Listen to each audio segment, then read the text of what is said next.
है दोस्तों, स्वागत है आपका हमारे चैनल पे जिसका नाम है एनसीईआरटी चैनल्स। और आज के इस वीडियो ट्यूटोरियल में हम पढ़ने वाले हैं क्लास 6 की किताब भूगोल का फर्स्ट चैप्टर जो है सौरमंडल में पृथ्वी। दोस्तों, इस चैप्टर को समझने के लिए इनके टॉपिक्स को हम कुछ पॉइंट्स में समझेंगे ताकि टॉपिक को हम लोग अच्छे से समझ पाए। तो दोस्तों, शुरू करते हैं हमारे पहले टॉपिक से। खगोलीय पिंड। सूर्य, चंद्रमा तथा वह सभी वस्तुएं जो आसमान में चमकती है खगोलीय पिंड कहलाती है। कुछ खगोलीय पिंड बड़े आकार वाले तथा गर्म होते हैं, ये गैसों से बने होते हैं। इनके पास अपनी ऊष्मा तथा प्रकाश होता है जिसे वो बहुत बड़ी मात्रा में उत्सर्जित करते हैं। इन खगोलीय पिंडों को तारा कहते हैं। सूर्य भी एक तारा है। रात के समय आसमान में चमकते हुए अनगिनत तारे सूर्य के ही समान हैं, लेकिन हमसे बहुत अधिक दूर होने के कारण हम लोग इसकी ऊष्मा या प्रकाश को महसूस नहीं करते तथा वे अत्यंत छोटे दिखाई देते हैं। ठीक उसी प्रकार जिस प्रकार आसमान में उड़ने वाला हवाई जहाज हमें कितना छोटा दिखाई देता है। दोस्तों, रात में दिखाई देने वाले विभिन्न तारों के समूह द्वारा बनाए गए विविध आकृतियों को नक्षत्र मंडल कहते हैं। अर्सा मेजर या बिग बेयर इसी प्रकार की एक नक्षत्र मंडल है और बहुत आसानी से पहचान में आने वाला नक्षत्र मंडल है स्मॉल बियर या सप्तऋषि। यह 7 तारों का समूह है जो किसी बहुत बड़े नक्षत्र मंडल अर्सा मेजर का भाग है। प्राचीन समय में लोग रात्रि में दिशा का निर्धारण तारों की सहायता से करते थे। उत्तरी तारा उत्तर दिशा को बताता है, इसे ध्रुव तारा भी कहा जाता है। वह आसमान में हमेशा एक ही स्थान पर रहता है। हम सप्तऋषि की सहायता से ध्रुव तारे की स्थिति को जान सकते हैं। दोस्तों, हम देखते हैं हमारे दूसरे टॉपिक को जो इस चैप्टर का सबसे मेन टॉपिक है, सौरमंडल। सूर्य, 8 ग्रह, उपग्रह तथा कुछ अन्य खगोलीय पिंड जैसे क्षुद्र ग्रह एवं उल्का पिंड मिलकर सौरमंडल का निर्माण करते हैं। इसे हम सौर परिवार का नाम देते हैं जिसका मुखिया सूर्य है। दोस्तों, हम देखते हैं हमारे तीसरे पॉइंट को, सूर्य। सूर्य सौरमंडल के केंद्र में स्थित है। यह बहुत बड़ा एवं अत्यधिक गर्म गैसों से बना है। इसका खिंचाव बल इसे सौरमंडल को बांधे रखता है। सूर्य सौरमंडल के लिए प्रकाश एवं ऊष्मा का एकमात्र स्रोत है, लेकिन हम इसकी अत्यधिक तेज ऊष्मा को महसूस नहीं करते क्योंकि सबसे नजदीक का तारा होने के बावजूद यह हमसे बहुत दूर है। सूर्य पृथ्वी से लगभग 15 करोड़ किलोमीटर दूर है। पॉइंट नंबर 4, ग्रह।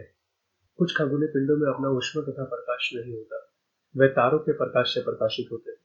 ऐसे पिंड ग्रह कहलाते हैं।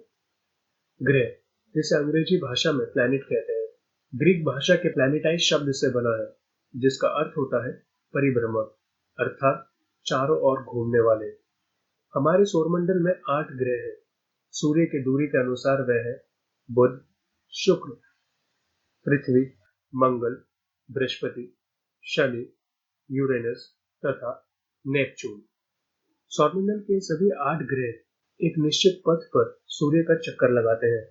यह रास्ते दीर्घवृत्ताकार में फैले हुए हैं। ये कक्षा कहलाते हैं। बुध सूर्य के सबसे नजदीक है। अपनी कक्षा में सूर्य के चारों ओर एक चक्कर लगाने में केवल 88 दिन लगाते हैं। शुक्र को पृथ्वी का जुड़वा ग्रह माना जाता है क्योंकि इसका आकार एवं आकृति लगभग पृथ्वी के ही समान है। दोस्तों, अभी तक प्लूटो को भी एक ग्रह माना जाता था, परंतु अंतर्राष्ट्रीय खगोलीय संगठन ने अपनी बैठक अगस्त 2006 में निर्णय लिया कि कुछ समय पहले खोजे गए अन्य खगोलीय पिंड 2003 यूवी, सीरस तथा प्लूटो बोले ग्रह कहे जा सकते हैं। पॉइंट नंबर 5, पृथ्वी, जिस पर हम रहते हैं, एक ग्रह है। यह अपने संपूर्ण प्रकाश एवं ऊष्मा सूर्य से प्राप्त करती है, जो पृथ्वी के सबसे नजदीक का तारा है। सूर्य से दूरी के हिसाब से पृथ्वी तीसरा ग्रह है। आकार में यह 5वां सबसे बड़ा ग्रह है।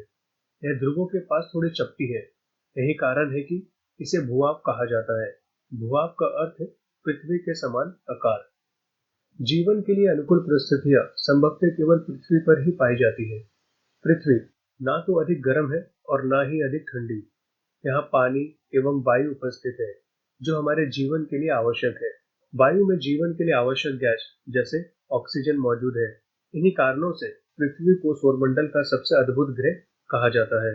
अंतरिक्ष से देखने पर पृथ्वी नीले रंग की दिखाई पड़ती है क्योंकि इसकी 2/3 सतह पानी से ढकी हुई है, इसीलिए इसे नीला ग्रह कहा जाता है।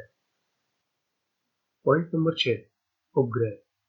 उपग्रह एक खगोलीय पिंड है जो ग्रहों के चारों ओर उसी प्रकार चक्कर लगाता है जिस प्रकार ग्रह सूर्य के चारों ओर चक्कर लगाते हैं। हमारी पृथ्वी के पास केवल एक उपग्रह है, चंद्रमा। इसका व्यास पृथ्वी के व्यास का केवल 1/4 है। यह इतना बड़ा इसलिए प्रतीत होता है क्योंकि यह हमारे ग्रह से अन्य खगोलीय पिंडों की अपेक्षा नजदीक है। यह हमसे लगभग 3,84,400 किलोमीटर दूर है।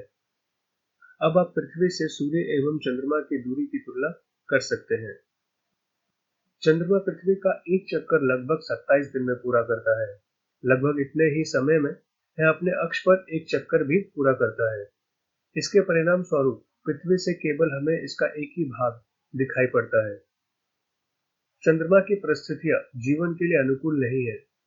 यहाँ ना पानी है और ना ही वायु।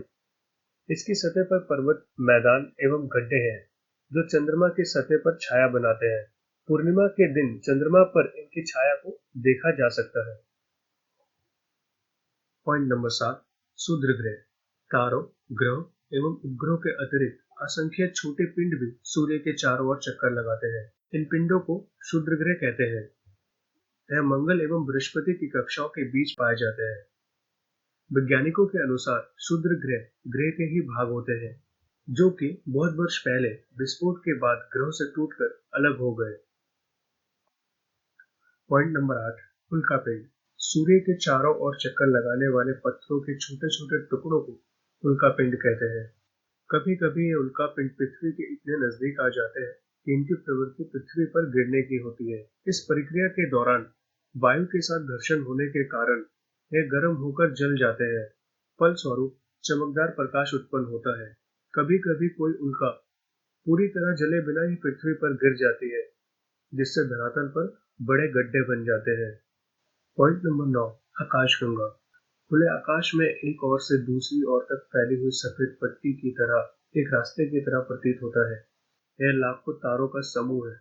यह पट्टी आकाशगंगा, मिल्की वे है। हमारा सौरमंडल इस आकाशगंगा का एक भाग है। प्राचीन भारत में इसकी कल्पना आकाश में प्रकाश की बहती हुई नदी से की गई थी। इस प्रकार इसका नाम आकाशगंगा पड़ा।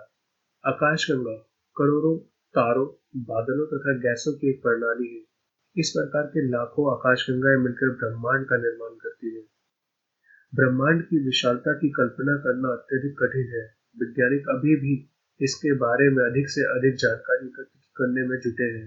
हमें इसके आकार के संबंध में कोई जानकारी नहीं है, लेकिन हम फिर भी जानते हैं कि हम सब इसी ब्रह्मांड का हिस्सा है।